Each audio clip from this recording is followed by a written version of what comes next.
back to my channel. Thank you so much for watching. My name is Dr. Ritu Dharma. Welcome you all. आज की video है Organon of medicine के form number 245 के बारे में और इसके साथ हम स्टार्ट कर रहे हैं हमारी नई series which is repetition of doses. Last video में हमने बात की थी फॉर्म नंबर 244 तक, जिसमें कि हमने अपनी last series intermittent diseases plus intermittent fever के बारे में बात की और उसको फिनिश किया। समराइज करें अभी तक, कलेक्टिवली बात करें कि ऑर्गेनॉन ऑफ मेडिसिन में हमने क्या क्या सीख लिया है। तो हमने अभी तक केस टेकिंग सीख ली, सिलेक्शन ऑफ रेमेडी सीख लिया, माइजिन के बारे में पढ़ लिया, एंटी माइजमेटिक ट्रीटमेंट के बारे में पढ़ लिया, हमने जनरल बहुत सारी चीजें सीख ली फॉर्गिज्म्स से। और अब बात आ जाती है जब आपने मेडिसिन सिलेक्ट कर ली, टोटालिटी बना ली, ड्रग पिक्चर मैच कर ली, अब आती है कि आपने जो डोजेस देनी है उसको रिपीट कैसे करना है, which is a very very crucial task. Again, जैसे किसी भी केस की ट्रीटमेंट के लिए आपको एक अच्छी सिलेक्शन चाहिए मेडिसिन की, और उससे भी पहले आपको चाहिए एक अच्छी केस टेकिंग। तो वो जो सिलेक्ट किया मेडिसिन आपने, अगर आपने उसे एक परफेक्ट डोज में नहीं दिया, आपने उसे समय समय पर रिपीट नहीं किया और सही समय पर रिपीट नहीं किया, तो अगेन जो सारी हमारी मेहनत होती है वो थोड़ी सी वेस्ट हो जाएगी। क्योंकि हमें ये पता होना बहुत ज़्यादा ज़रूरी है कि कौन सी पोटेंसी को हमें कितनी बार रिपीट करना है। इससे रिलेटेड बहुत सारे डाउट्स हैं, बहुत सारे मिथ्स हैं लोगों के, प्लस बहुत सारे आजकल के प्रैक्टिशनर्स के अजीबोगरीब ढंग है for the prescription of medicine, जिसके बारे में मैं आपसे शेयर करूंगी और हम जानेंगे कि डॉक्टर हानेमैन हमें क्या बताते हैं। आइडियली हमें अपनी पोटेंसीज को कैसे डिस्पेंस करना है, अपनी मेडिसिन के डोजेस को कैसे डिस्पेंस करना है और उनको कैसे सही समय पर रिपीट करना है। उनका रिपीटेशन बहुत ज्यादा इंपॉर्टेंट है। ओवर रिपीटेशन, अंडर रिपीटेशन दोनों ही गलत है। तो ये सभी चीजें बारीकी से हम इस सीरीज में जानने वाले हैं। जुड़े रहिएगा इस सीरीज से। अगर आप सीखना चाहते हैं कि होम्योपैथी में आपने पोटेंसी जो सिलेक्ट की है उसका डोज आपको कौन सा लेना है, कैसे लेना है, कब रिपीट करना है, इन सभी बातों का ख्याल आपको रखना है, तो फिर आपको देखनी बहुत ज्यादा जरूरी है ये पूरी की पूरी series. Please do watch this video till the end and it's please like, share and subscribe to the channel if you haven't subscribed it till yet.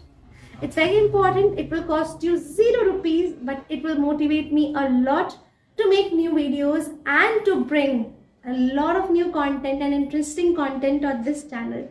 अगर आपको वीडियोस पसंद आ गए तो शेयर कर दीजिए बस बहुत सारे लोगों के साथ, अपने बैचमेट्स के साथ, so that everybody comes to know about this channel.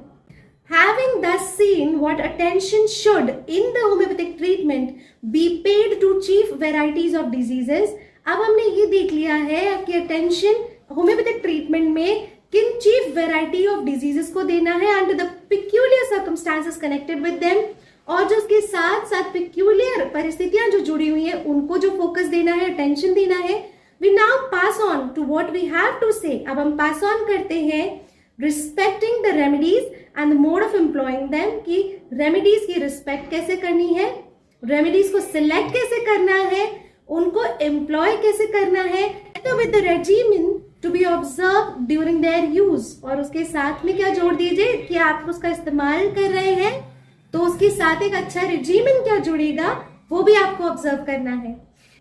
Every perceptibly progressive and strikingly increasing emaciation in a transient, acute और परसिस्टेंट क्रॉनिक डिजीज, हर एक परसेप्टिबली प्रोग्रेसिव जिसको आप देख पा रहे हैं, जो प्रोग्रेस कर रहा है, जो सफल हो रहा है, जो आगे बढ़ रहा है केस, स्ट्राइकिंगली इंक्रीजिंग एमिलेशन, तो कैसी एमिलेशन मिल रही है, कैसी आराम मिल रहा है, एमिलेशन आराम मिलना बेहतर कैसे हो रहा है, स्ट्राइकिंगली बढ़ता हुआ आराम और परसेप्टिबली प्रोग्रेस होता हुआ केस अगर आपको दिख रहा है, कैसा केस, चाहे वो अक्यूट केस हो, ट्रांसिएंट या परसिस्टेंट डिजीज हो, chronic diseases, is a condition which as long as it lasts, एक ऐसी कंडीशन है, कौन सी कंडीशन, परसेप्टिबली प्रोग्रेसिव कंडीशन है, साथ ही साथ क्या है, स्ट्राइकिंगली इंक्रीजिंग एमिलेशन।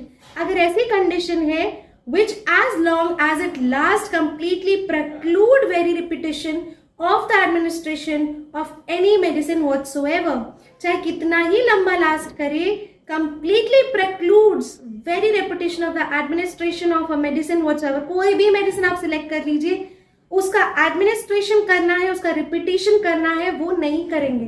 तो इसका मतलब डॉक्टर हानीमैन क्या कह रहे हैं कि अगर आप देख रहे हैं कि एक अक्यूट केस है या क्रॉनिक केस है, उसमें प्रोग्रेसिवली धीरे धीरे आराम मिलता चला जा रहा है, जो आप देख पा रहे हैं, जो पेशेंट भी नोटिस कर पा रहे हैं, स्ट्राइकिंगली इंक्रीज हो रहा है एमिलिडेशन, बढ़ रहा है आराम मिलना पेशेंट को। तो ऐसे केस में आप जो भी मेडिसिन हो, आप उसको एम्प्लॉय करना चाह रहे हैं, उसकी एक डोज देना चाह रहे हैं, उसे वहीं रोक देंगे, आपको डोज नहीं देंगे। क्यों आप रिपीटेशन नहीं करेंगे? Because all the good the medicine taken continues to effect is new hastening towards its completion। क्योंकि अभी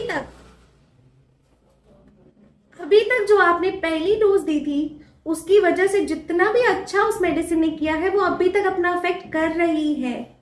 और जब तक वो एक नया जो है फास्टर स्पीड पर आकर अपना कंप्लीशन नहीं करती है, तब तक आप उस दूसरी डोज को रिपीट नहीं करेंगे। Every new dose of any medicine हो व्हाटसोएवर, चाहे कोई भी मेडिसिन हो, उसकी एक नई dose even of one last administered that has hitherto shown itself to be salutary would in this case disturb the work of amylation।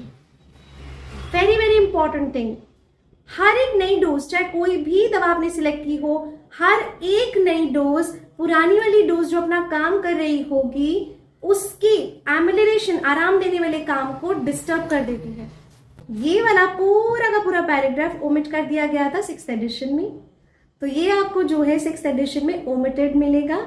पर हमने, क्योंकि हम 5th और 6th कंबाइंड एडिशन कर रहे हैं, तो इसमें हमने इस अफॉरिज्म को पढ़ा, विच इज अफॉरिज्म नंबर 245।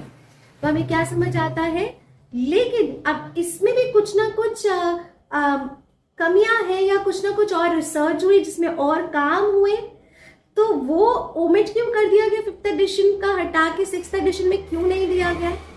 फिर 6th एडिशन में डॉक्टर हानीमैन ने क्या कहा, वो आएगा अफॉरिज्म नंबर 246 में, जो कि अगेन बहुत इंपॉर्टेंट है, बहुत लंबा अफॉरिज्म है। इसके लिए एक बहुत लॉन्ग वीडियो लगेगी, पर मैं जानती हूँ कि बहुत सारे बच्चे इस वाले अफॉरिज्म में अटक जाते हैं, 5th एडिशन हो या 6th एडिशन हो। इसका फुटनोट 2 पेजेस का है, तो उसको हम 1 या 2 वीडियो में इक्वली डिवाइड करके आराम से समझेंगे। I really hope that you will watch this video and watch future videos like this only। Share the video with your batchmates and do comment how much you like the video। Stay tuned, stay blessed and subscribe to the channel।